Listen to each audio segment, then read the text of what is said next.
Good morning friends, मैं हेमंत शर्मा आज कक्षा 12 में विषय जीव विज्ञान के अंदर अपने जो लेसन चल रहा था परागण और निषेचन जो चल रहा था उसका आज 5वां भाग लेकर आया। ठीक है ना। पिछले वीडियो के अंदर अपन ने स्टार्टिंग करते हैं। पहले वीडियो के अंदर अपने परागण पढ़े थे, उसके प्रकार पढ़े थे, अनुकूलताएं पढ़ी थी। फिर तीसरे वीडियो के अंदर अपन ने पढ़ा था परागण के कौन कौन से साधन हैं। चौथे वीडियो का अपन ने पढ़ा था निषेचन कैसे होता है और उसके अलावा अपन ने पराग नलिका में वृद्धि पढ़ी थी। आज का हम जो पढ़ेंगे, हमारा जो टॉपिक है मुख्य बिंदु में आज हम पढ़ेंगे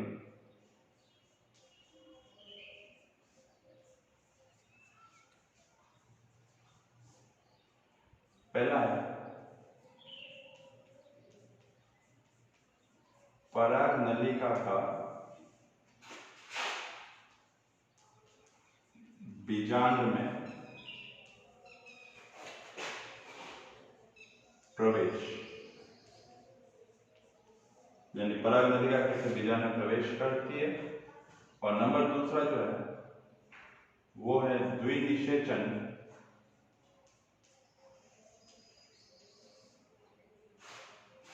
अथवा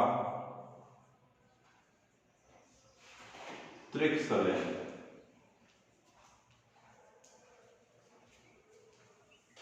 यानी कि द्विनिषेचन की क्रिया होगी और त्रिकसलन की क्रिया इसके साथ में चलेगी। ठीक, ये आज के दो मुख्य बिंदु है। सबसे पहला अपन लेंगे इसमें पराग नलिका का बीजांड के अंदर प्रवेश, यानी पराग नलिका कैसे बीजांड में प्रवेश करती है और प्रवेश करने के बाद में उसमें आगे कैसे क्रिया संपन्न होती है। ठीक, इसको मैं मिटा देता हूं।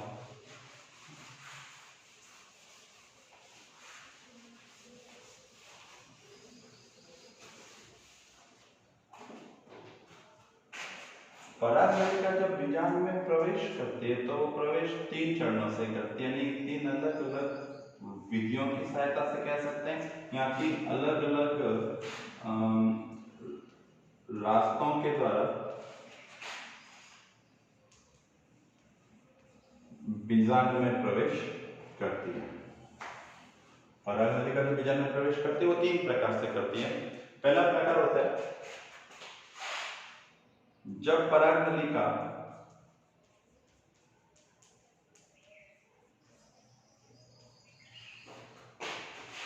बीजांड द्वार की सहायता से या बीजांड द्वार से होते हुए लिख सकते हैं, या बीजांड द्वार की सहायता से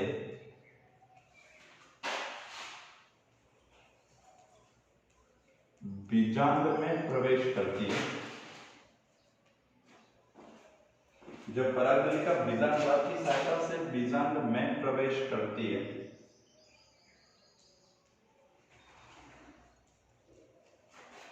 तो उसे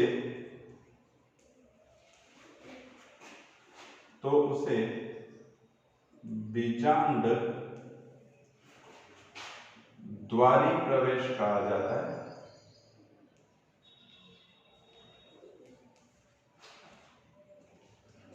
तो उसे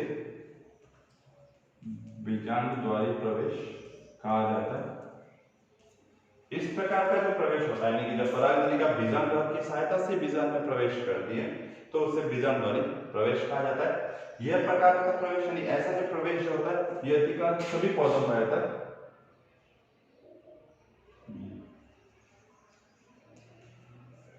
सभी पादपों में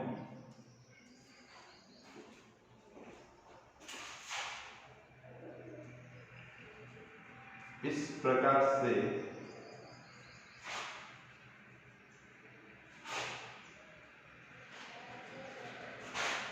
पराग नलिका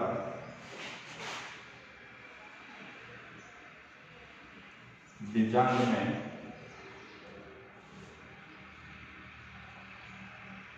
प्रवेश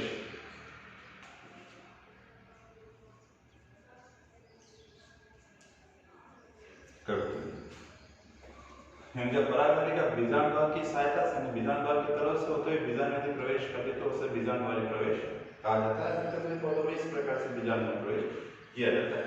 नंबर सेकंड होता है भाई यदि वो बीजांड द्वार से प्रवेश नहीं करेगी तो फिर कहां से करेगी? तो जब पराग नली का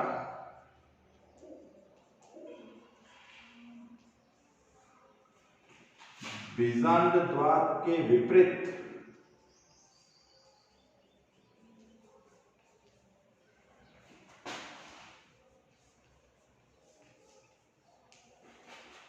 सिरे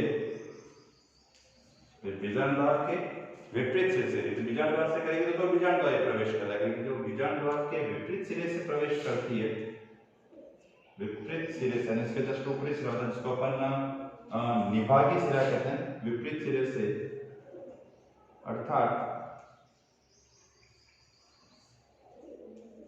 निभागी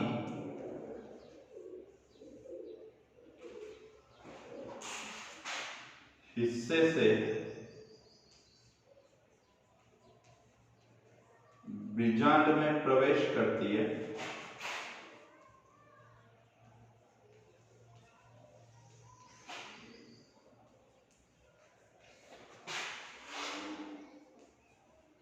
तो उसे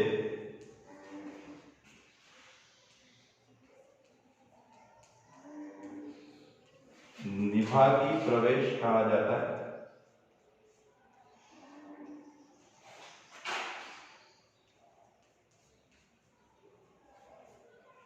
यानी कि जो पराग नली का होते हैं बीजांड द्वार से नहीं होते, उसके जस्ट विपरीत यानी अपोजिट सिरे से जब वो निभाग में प्रवेश करेगी, निभागी हिस्से से बीजांड में प्रवेश करती तो उसको निभागी प्रवेश भी कहा जाता है। इसके जो उदाहरण है प्रमुख रूप से यह इसके जो प्रमुख जो उदाहरण में जो आते हैं यानी कि किन पादपों के अंदर होता है, तो प्रमुख रूप से ये केजुरैना,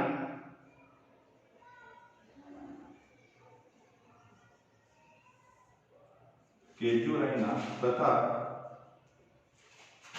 बिटुला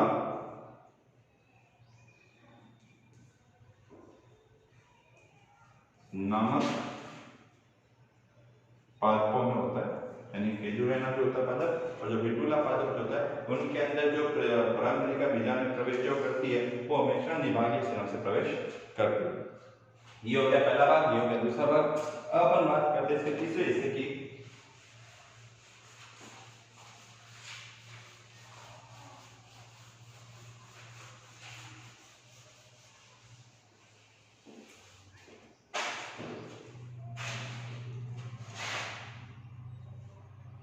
जब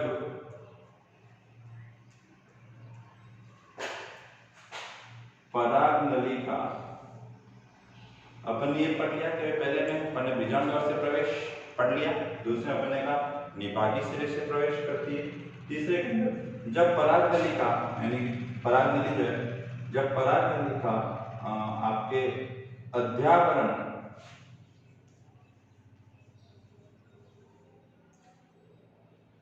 अध्यावरण का मतलब होता है बीजांड के चारों तरफ जो आवरण पाया जाता है, स्तर पाया जाता है, उसको अध्यावरण कहते हैं। तो जो पराग नली का अध्यावरण की सहायता से बीजांड में प्रवेश करती है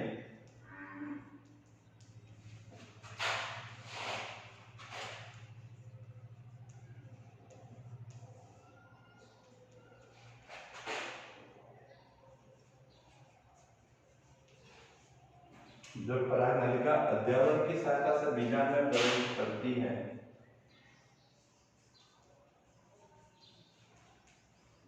तो उसे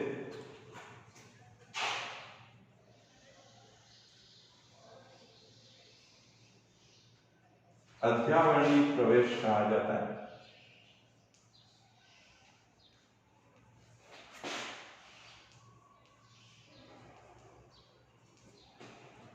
इसका जो उदाहरण जो है आपके वो हो जाता है कुकुरबिट्टा।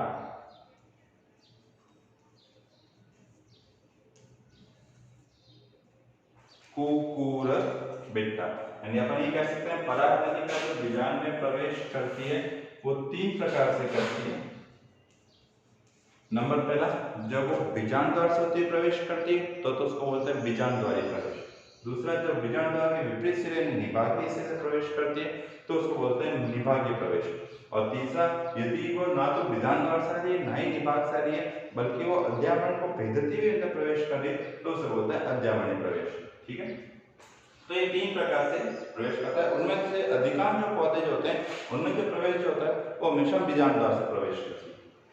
अब हम बात करते हैं आगे कि भी जब बीजांड द्वार से पराग नलिका बीजांड में प्रवेश करेगी तो आगे होगा क्या, यानी वो आगे उनमें क्या क्रियाएं संपन्न होगी। ठीक है, इसको मिटा देता हूं।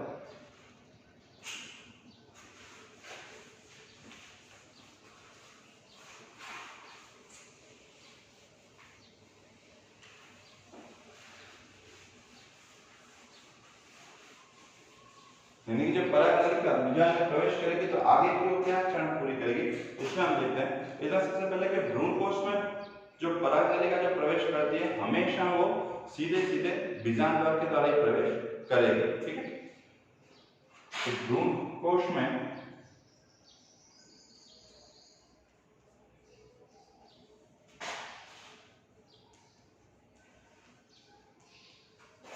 पराग नली या पराग नली के एक ही पार्ट है। भ्रूण कोश में पराग नली सदैव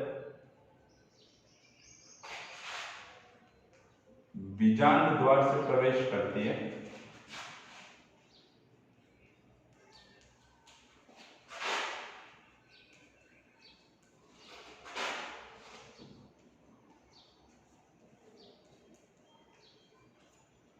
भ्रूण कोश में जो पराग नली होती है वो हमेशा सदैव बीजांड द्वार से प्रवेश करती है।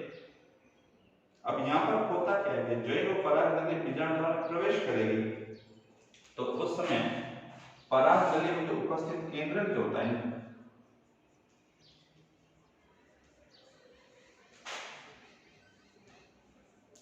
पराग नलिका में उपस्थित केंद्रक समसूत्री विभाजन कर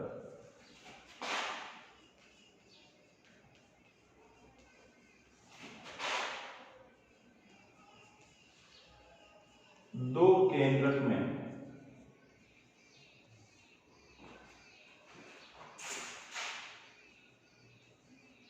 बट जाता है। यानी भ्रूण कोश में जब पराग नली सीधे प्रवेश करते हो बीजांड द्वार से प्रवेश करेगी, जैसे ही प्रवेश करेगी यानी जो है बीजांड के अंदर प्रवेश करने वाली होगी उससे पहले उसमें जो उपस्थित जो केंद्रक जो है वह केंद्रक समसूत्री विभाजन कर देता है और समसूत्री विभाजन के द्वारा एक केंद्रक टूटकर दो केंद्रक के अंदर बट जाता है। अब आगे क्या होता है, आगे के चरण में जब पराग नली उसमें प्रवेश करती है तो प्रवेश करने के समय उसमें जो उपस्थित अन्य कोशिका की सहायक जो कोशिका होती है वो सहायक कोशिका और अन्य कोशिका के बीच में से हमेशा उसमें प्रवेश करती है। तो पराग नली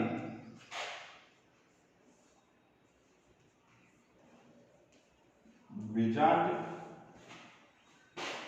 के अंदर सदैव अंड कोशिका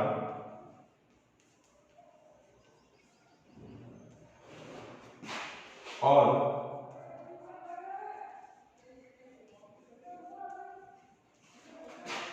सहायक कोशिका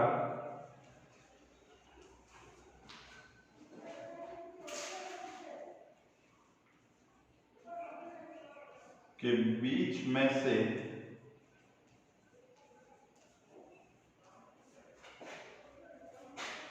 प्रवेश करती है। यानी पराग नली जब भी बीजांड में प्रवेश करेगी तो हमेशा अंदर कहां से करेगी, अन्य कोशिका और सहायक जो कोशिका होगी उसके बीच में से हमेशा प्रवेश करती है। ठीक है, अब जो ये प्रवेश करती है प्रवेश अलग अलग चरणों में संपन्न होता है। तो अब इसमें लिख सकते हैं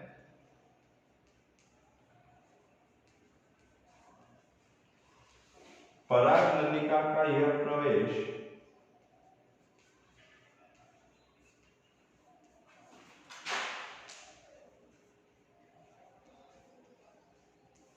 विभिन्न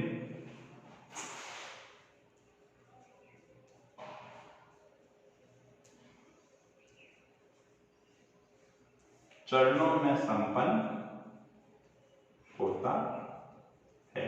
अब चरण कौन सा आगे रहता है, अभी तक ये है कि भ्रूण कोश में जो परागनली प्रवेश करते हैं हमेशा बीजांड द्वार से प्रवेश करती है। जब भी वो प्रवेश करने वाले थे तो परागनलिका में उपस्थित जो केंद्रक होता है वो समसूत्री विभाजन करता है। और आपको पता ही है कि समसूत्री विभाजन में एक केंद्र विभाजित होकर दो केंद्र में बढ़ जाता है। नॉलेज की बात ध्यान रखना, इंपॉर्टेंट चीज ध्यान रखना, यह केंद्र का विभाजन बीजांड में प्रवेश करने से पहले होता है, यानी अभी तक परागनली बीजांड में प्रवेश नहीं करा है, उससे पहले इसका केंद्र समसूत्री विभाजन के दो केंद्र के अंदर बढ़ जाता है। अब परागनली बीजांड के अंदर सदैव अंड कोशिका और सहायक कोशिका के बीच में से ही प्रवेश करती है, यानी जब भी प्रवेश करेगी तो उसको अंड कोशिका और सहायक कोशिका दोनों कोशिकाओं के बीच में से ही प्रवेश करना होगा। यह जो प्रवेश है तो विभिन्न चरणों में संपन्न होता है। इसके चरण कौन से हैं वो अपन देख लेते हैं। इसको समझाने के लिए मैं एक डायग्राम बना देता हूं, जिसकी सहायता से आपको ये सारी चीज समझ आ जाएगी। होता क्या है, आवर्तबीजी पौधे जो भी होते हैं उनमें जो बीजांड होता है उसकी संरचना इस प्रकार से होती है। ये आकार में गोल बीजांड, ठीक है, ये इसका ऊपरी सिरा, इसका निचला सिरा होता है। यहां पर तीन कोशिकाओं का एक समूह पाया जाता है, ये एक, ये दो और ये तीन, जिसको बोलते हैं प्रतिमुखी कोशिका।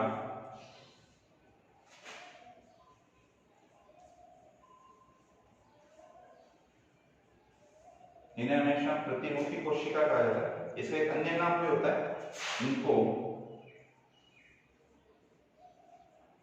प्रतिव्यासांग कोशिका भी कहा जाता है। ये हमेशा तीन के समूह में होते हैं। ऊपर की तरफ भी तीन समूह पाए जाते हैं।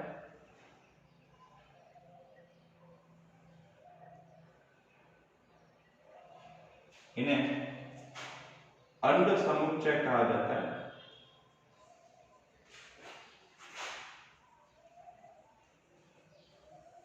अंड समुच्चय कहा जाता है।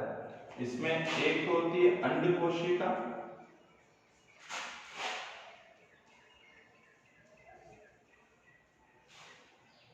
और ये जो दोनों जो होती है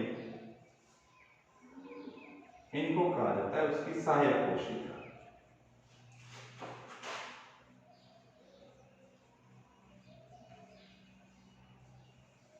ठीक है, तो ऊपर की तरफ अंड समुच्चय हो गया, जिसमें सबसे ऊपर एक अंड कोशिका और नीचे की तरफ दो सहायक कोशिका पाई जाती है। इसके जस्ट विपरीत सिरे में प्रतिमुखी कोशिका प्रतिकाक्षक कोशिका कहलाती है। यह भी तीन कोशिकाओं का एक समुच्चय होता है। इन दोनों कोशिकाओं यानी दोनों समुच्चयों के बीच में मध्य के अंदर दो अगुणित केंद्रक पाए जाते हैं, जिन्हें ध्रुवीय केंद्रक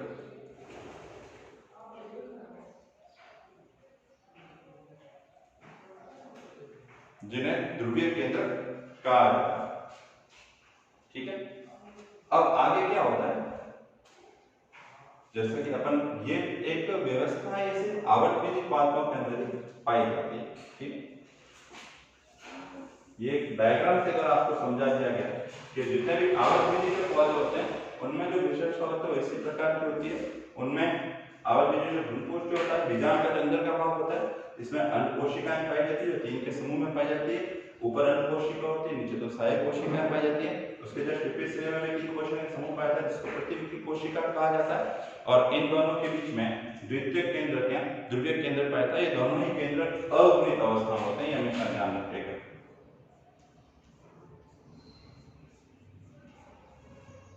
ठीक है, अब जब परागनलिका जब बीजांड में प्रवेश करती है तो इसमें कौन कौन से चरण होते हैं। नंबर फर्स्ट, परागनलिका के प्रवेश करने से पहले ही उसमें उपस्थित यानी ऊपर जो एक सहायक कोशिका होती है वो धीरे धीरे नष्ट होना शुरू हो जाती है।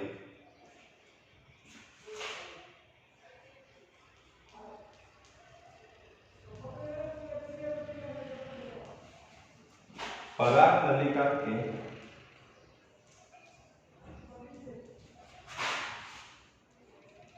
प्रवेश करने से पूर्व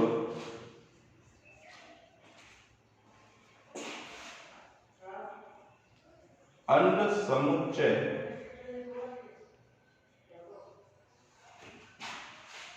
की एक सहायक कोशिका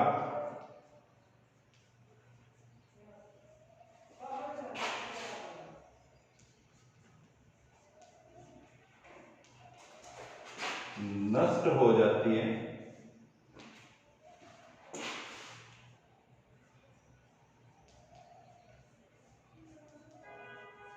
ठीक है। सपोज अब हम बात करते हैं यदि पराग नली यहाँ से प्रवेश करेगी, माना कि ये पराग नली है, अपन एक पराग नली हमेशा बीच में से प्रवेश करती है, ठीक है।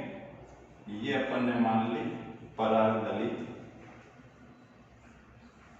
तो जब पराग नली इसमें प्रवेश करेगी तो जब प्रवेश करने से पहले ये जो सहायक कोशिका है इनमें से कोई भी एक सहायक कोशिका है, तो ये मान लीजिए एक सहायक कोशिका क्या हो जाएगा, पहले से ही नष्ट हो जाएगी। सेकंड, यह पराग नली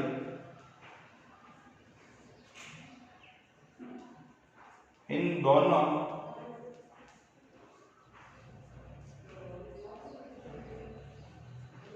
सहायक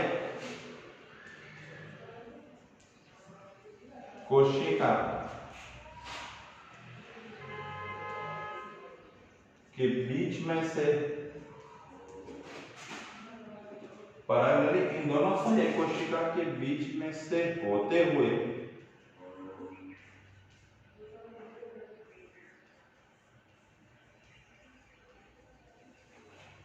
बीजांड तक प्रवेश करती है,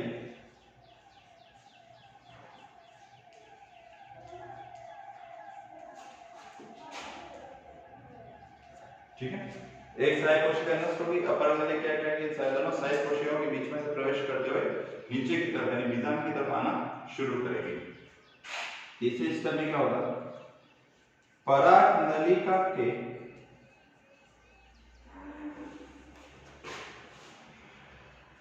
शीर्ष पर एक छिद्र का निर्माण होता है,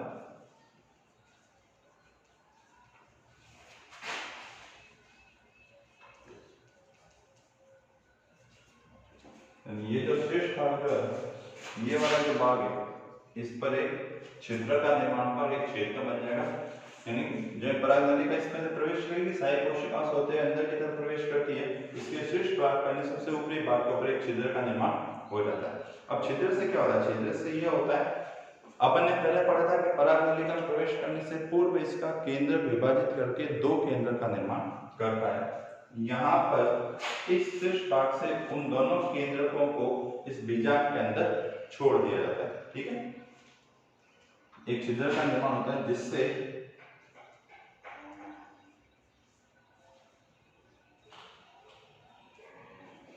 दोनों नर युग्मक को बीजांड में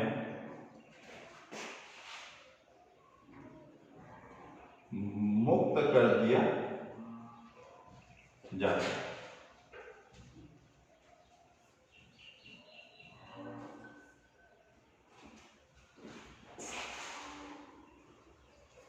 जो दोनों जो नर युग्मक जो है उनको इसके अंदर छोड़ दिया जाता है, ठीक।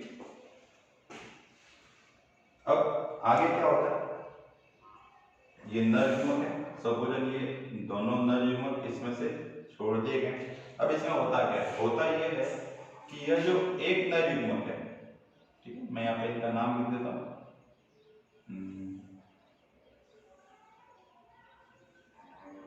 नर युग्मक, ठीक है। इस पराग नली से होते हुए यदि मैं इसमें बनाऊं, ये एक नर युग्मक, ये दूसरा नर युग्मक, फिर एक नर युग्मक, ये दूसरा नर युग्मक, ये गति करते करते यहाँ तक पहुंचे, जो इसके अंदर प्रवेश किया, इसके शीर्ष भाग से पराग नलिका के शीर्ष भाग से इन दोनों नर युग्मकों को इसमें छोड़ दिया। अब होता क्या है, होता यह है कि इनमें से एक नर युग्मक जो होता है वो तो जाके क्रिया करता है अंड कोशिका से, यानी कि इससे जुड़ेगा, और दूसरा जो नर युग्मक होगा वो सीधा जुड़ेगा ये जो ध्रुवीय केंद्रक है इससे, ठीक है। यानी कि दोनों जो केंद्रक है, दोनों जो नर युग्मक है, एक नर युग्मक तो जाके जुड़ेगा अन्य कोशिका से और दूसरा नर युग्मक जाके जुड़ेगा इस ध्रुवीय केंद्रक से, ठीक है। तो आगे हम देखते हैं इसमें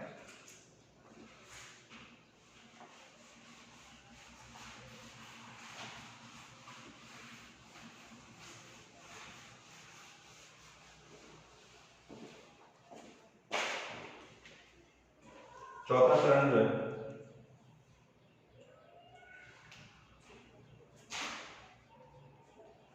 दोनों नर युग्मक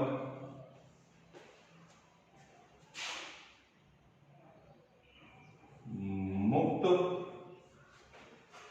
होने पर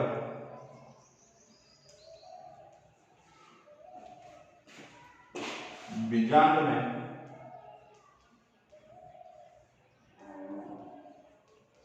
गति करते हैं।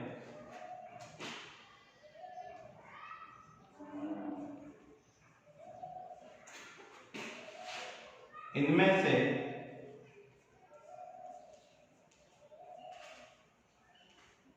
एक नर युग्मक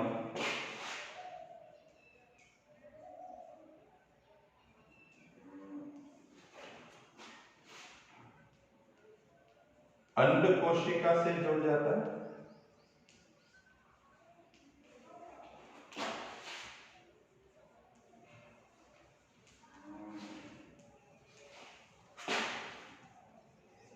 जबकि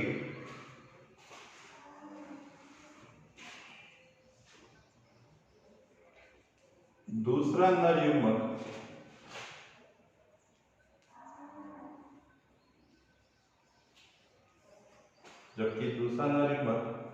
केंद्र में उपस्थित यानी सेंट्रल में जो उपस्थित है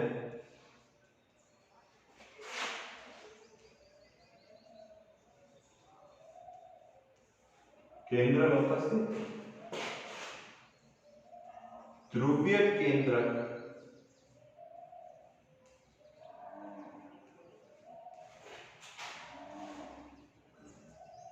से जुड़ जाता है, ठीक है। तो इसमें क्या होता है, दोनों नर युग्मक मुक्त हो जाते हैं। मुक्त होने के बाद में बीजांड में गति करता है, नहीं उसे कोशिका द्रव्य में गति करते हैं। फिर इनमें से एक नर युग्मक अंड कोशिका की तरफ चलाता है, उससे जुड़ जाता है, जबकि दूसरा नर युग्मक कहां चलाता है, केंद्र में जो उपस्थित है जो ध्रुवीय केंद्रक है उनसे जाकर ये जुड़ जाता है। तो यह परागनलिका का भ्रूण कोश में जो प्रवेश करता है यानी बीजांड में प्रवेश करता है उस प्रक्रिया का है। अब अगर इसको और व्यवस्थित रूप से समझें तो मैं क्लेगन के दरवाजे को समझाता हूं, इस चीज को क्लियर कर देते हैं।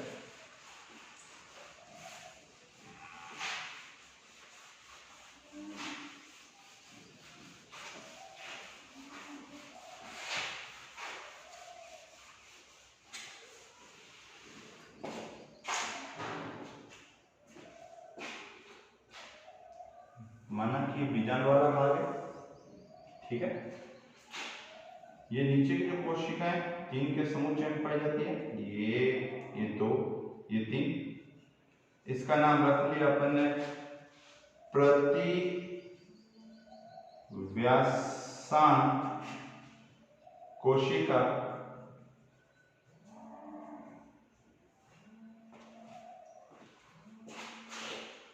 इसके ऊपर की तरफ जो पाई जाती है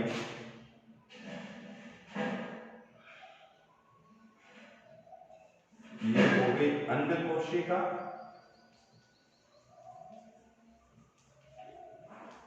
और इसके दोनों तरफ ये एक और ये दो, इसका नाम रख दिया अपन ने सहायक कोशिका, ठीक है। अब इस अंड कोशिका और सहायक कोशिका दोनों को सामूहिक रूप से अंड समुच्चय कहा जाता है, ठीक है। ये प्रतिव्यासन कोशिका तीन कोशिका समूह, यह भी तीन कोशिका समूह, इसमें ऊपर की तरफ एक अंड कोशिका और नीचे की तरफ दो सहायक कोशिका। होता क्या है, जब निषेचन की क्रिया संपन्न होती है तो परागनली जो होती है वो इसमें धीरे धीरे प्रवेश करना शुरू करती है। ये हमेशा अंड कोशिका और सहायक कोशिका, ये भी सहायक कोशिका, ये अंड कोशिका और सहायक कोशिका के बीच में से बीजांड के अंदर प्रवेश करती है। ठीक है, ये आपको होगी परागनलिका। जब परागनलिका बीजांड में प्रवेश करने वाले थे तो उससे पहले इसका जो केंद्र होता है वो समसूत्री विभाजन के 2 केंद्र में बढ़ जाता है। ये एक केंद्र, ये दूसरा केंद्र। ठीक, ये लगातार गति करते हैं, ये एक केंद्र, ये दूसरा केंद्र। जब परागनलिका इसमें प्रवेश करती तो एक सहायक कोशिका तो पहले ही नष्ट हो जाती है, यानी कि ये कोशिका तो पहले ही नष्ट हो गई। अब बची कितनी? एक अंड कोशिका और एक सहायक कोशिका बचती है, और नीचे की तरफ प्रतिवैषम कोशिका मिलती है। इन दोनों के बीच में, यानी समुच्चय प्रतिवैषम कोशिकाओं के बीच में 2 अगुणित केंद्रक पाए जाते हैं जो आपस में एक दूसरे से मिलते नहीं है, दोनों ही अगुणित होते हैं। इनको बोलते हैं अपन ध्रुवीय केंद्र।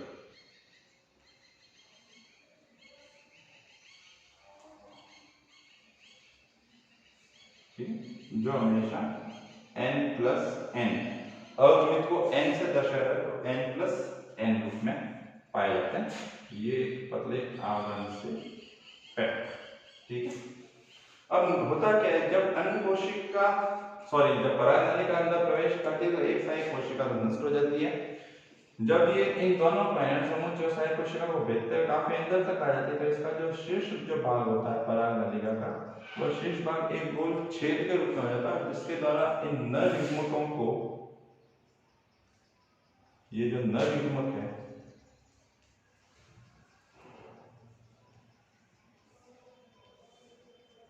इन नर युग्मकों को इस बीजांड में छोड़ दिया जाता है, यानी कि यहाँ से कुछ कोशिका द्रव्य के साथ में ये नर युग्मक इसके अंदर पहुंच जाते हैं। अब होता क्या है, इनमें से एक जो नर युग्मक होता है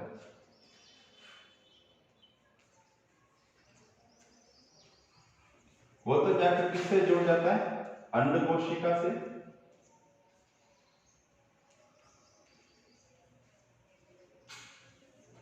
और जो दूसरा नर युग्मक है, ये तो पहला नर युग्मक हो गया नंबर फर्स्ट, और जो नंबर सेकंड जो नर युग्मक है, जो दूसरा नर युग्मक है, वह जाकर जुड़ जाता है इस ध्रुवीय केंद्र से।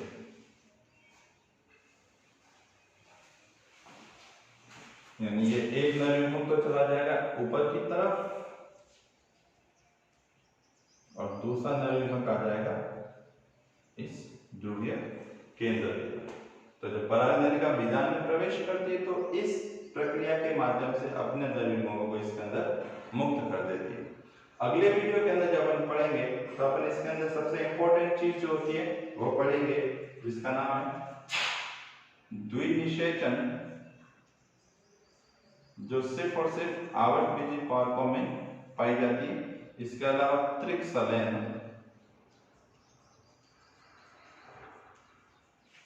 ये दोनों ही क्रियाएं केवल और केवल आवृतबीजी पौधों पाई जाती है, यानी एक तरह से कहते हैं आवृतबीजी पादपों की विशेषता है। अनावृतबीजी पौधों के अंदर ये गुण नहीं पाया था। तो आज के वीडियो के अंदर हमने यह सारी क्रिया पढ़ी। अगले वीडियो के अंदर द्विनिषेचन और त्रिकसलयन को समझेंगे। Thank you.